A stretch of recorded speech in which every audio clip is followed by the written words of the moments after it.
What's the haps? I'm Meroka. Today I'm going to be taking a quick look at Poltergeist, a pixelated horror. My first thought was that this was going to be a horror game. I mean, the clue's in the name, right? No, it is not. It is a puzzle game, actually, of all things, with horror-themed elements. You are Henry B. Knight, a man with a huge mansion who owned it back in the 1890s or so, and upon your deathbed you decided you did not want to give up your house, so anybody who comes and tries to live in your house, you're going to have the job of scaring them out through a variety of interesting puzzles. So let's take a look at the options before we get into it. We have video options, we have a resolution full screen, we can change those, that's fun. VSync can be enabled or disabled, as can shadows for performance effects. Anti-aliasing goes up to 8 times, although I'm not really noticing it doing much. I mean, just take a look at the building in the background. The building in the background is done in the kind of same voxel art style as much of the gameplay is actually once we get into the game, and it don't look so hot, to be honest. It does not look anti-alias to me. Tried messing around with the NVIDIA control panel, and same thing. It doesn't really do much for it. Audio, music effects, and voice are all on separate sliders, so that's good, and you can indeed change the language options in case you don't speak English. Although if you don't speak English, I'm wondering why you're watching my English-speaking video. That is a thing. So yeah, the anti-aliasing one's a bit weird, but hey-ho, not much we can do about it as far as I can make out. So let us head on into the game proper. Let's pick a level out. We have 4 eras, each of 15 levels. You've got 12 levels, and then you have 3 boss levels. Each area has its own boss, and then the boss appears on 3 separate levels. So we've got the classic era, is obviously more sort of Henry Knight's era, kind of shortly after his death. People immediately try to move into his mansion, and he wants to scare them out. Then years pass, and we get to the 80s, and people forget about the mansion and decide, oh, that's a nice mansion, let's do it up and move in, and it's 80s era. And that's about as far as I've got. There is then also the modern era and the office era, which, honestly, the requirements for those are a little bit strange. I mean, the first one requires you to complete all 15 levels to unlock the 80s. Then that says you need to have done 25 levels, not 30 as you would have expected to unlock the modern era. And then a office era requires 45 levels, which requires you to have done all the previous 3 eras. So one of these things is not like the others. Modern era seems to be a bit strange in that requirement. I don't know what that's about.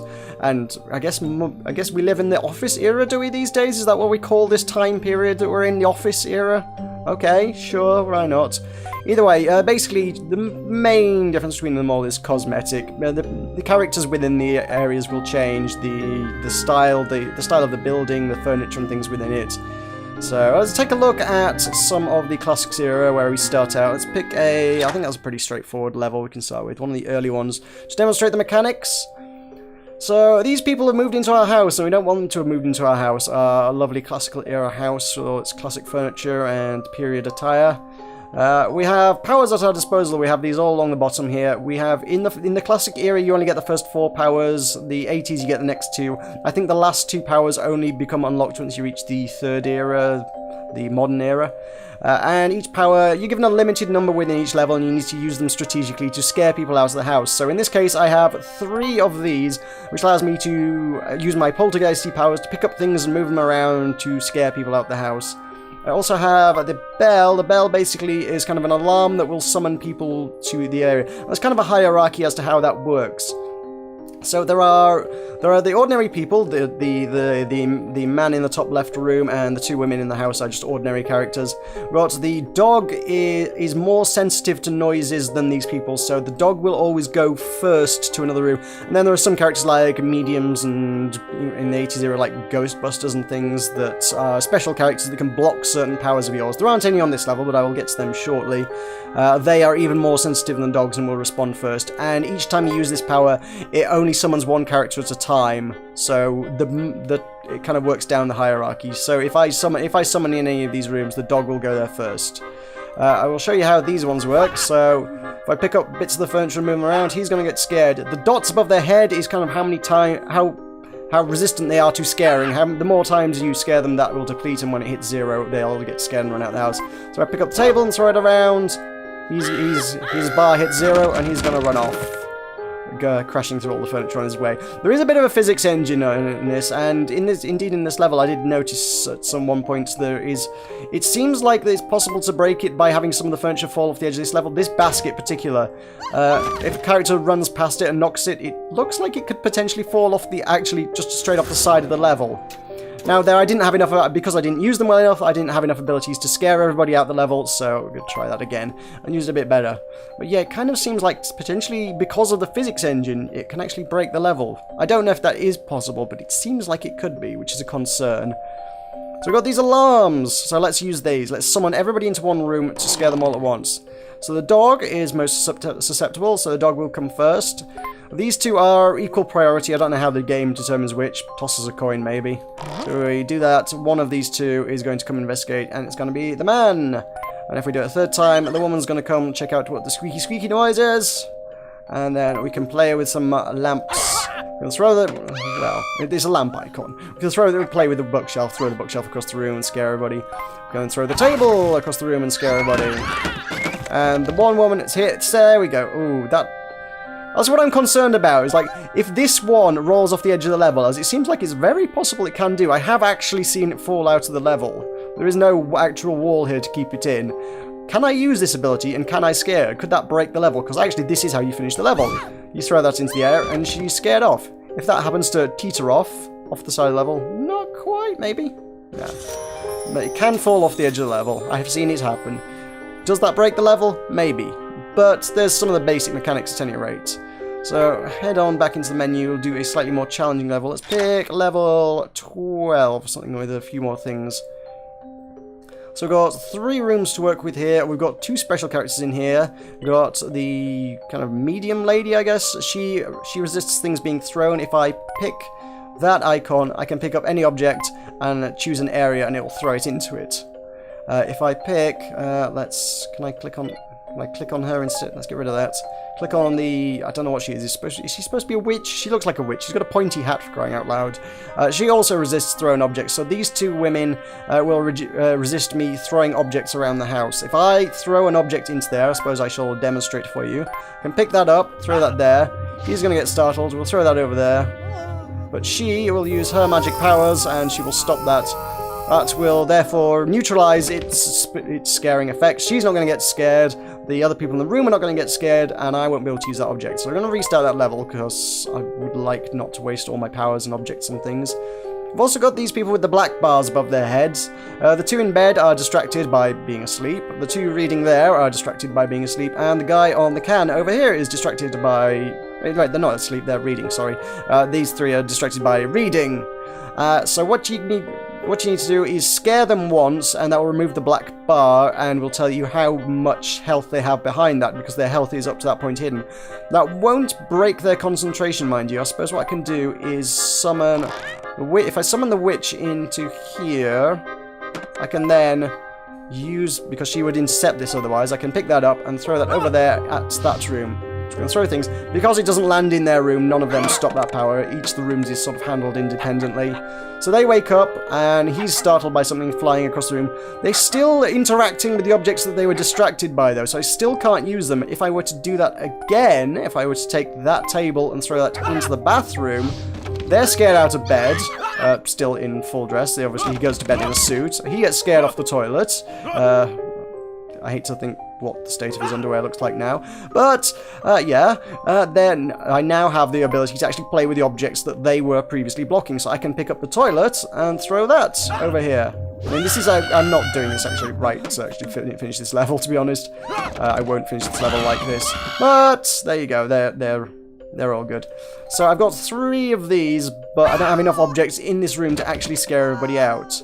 These 2 are not resistant to objects being moved, they're only resistant to objects being thrown, so I can scare them through other means, but I actually have no objects left in this room to do it, so I haven't finished this level in that regard.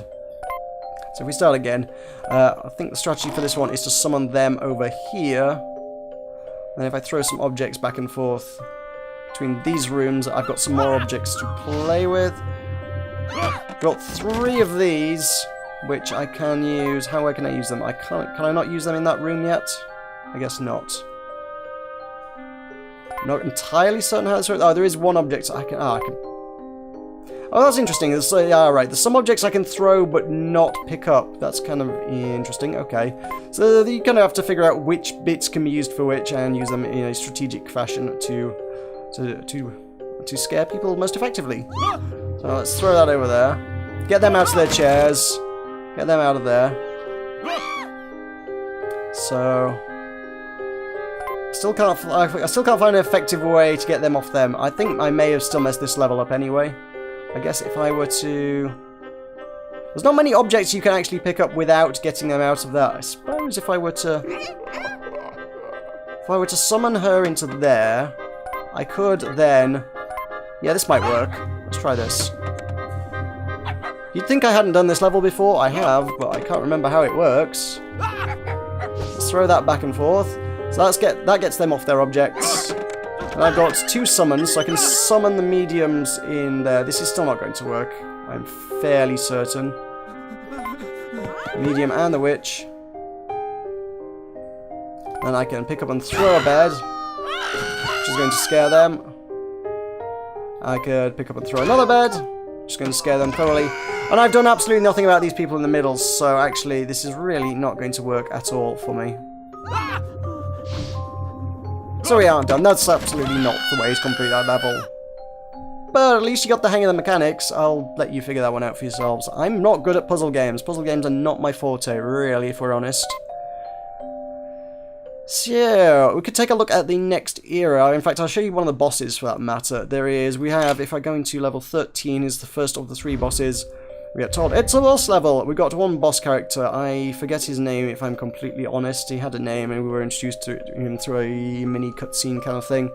And he basically is resistant to all powers. If you click on him, it doesn't say, this person is resistant to this power. He is just straight up resistant to all powers. If you use a power, he will teleport to the room you use the power in, and if he's in the room when you use a power, he will catch it and stop it the same way that any of the special characters would.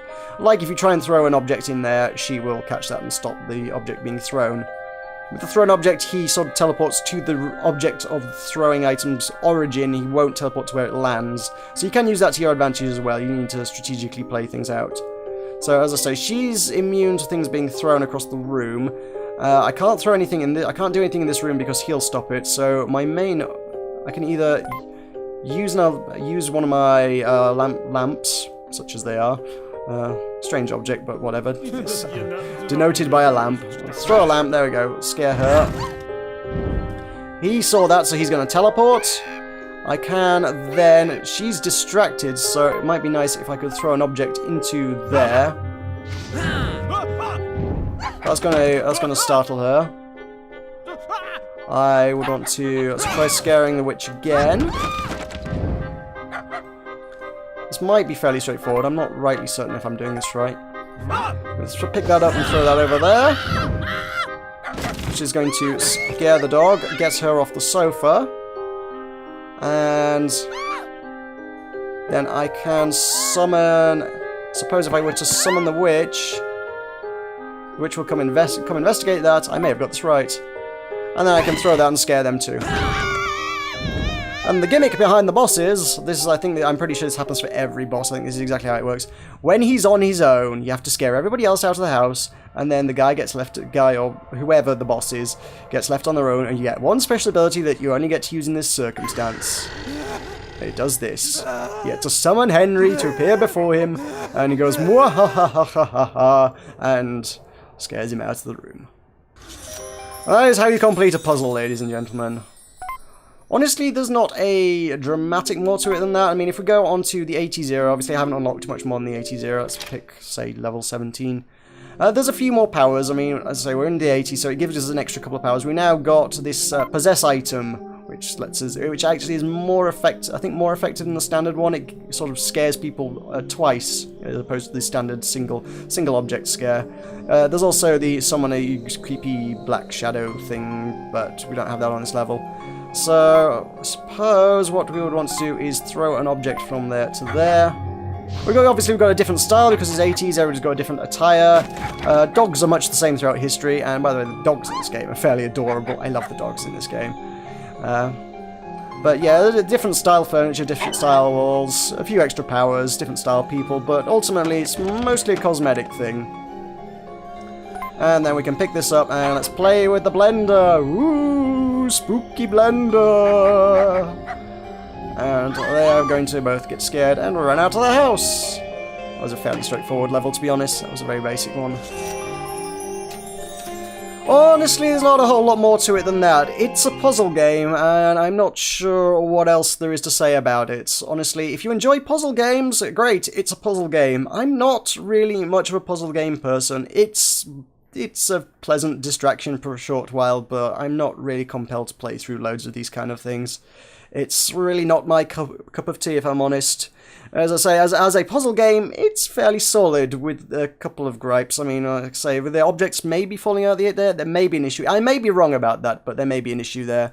And indeed, sometimes the summoning people to rooms with the alarm icons, sometimes the hierarchy of that gets a bit confused with, certainly with bosses. It's like, sometimes the boss will follow that signal, and sometimes, like, the special characters will follow a signal. It's a little bit confusing as to which one takes precedence, and it doesn't seem to know which is which. So there's a couple of issues there that might be problems, but I'm not rightly certain. I haven't tested them extensively enough to really be able to say one way or another. It kind of feels like there's an issue there, but I don't know. At any rate, if you are interested in puzzle games, this is certainly, generally speaking, a fairly solid one, and it's available on Steam now. It was released on October 20th, and is currently available for Windows, Mac, and Linux for the princely sum of £5.59, or your regional equivalent. And you can check that out at a link in the description below if you're interested. Alright, this has been Poltergeist, a pixelated horror. And for all those pixelated, it was more voxelated than pixelated, but there you go. So I've been Meroka, this has been Poltergeist, a pixelated horror. Thank you very much for watching. I'll see you next time. Yeah!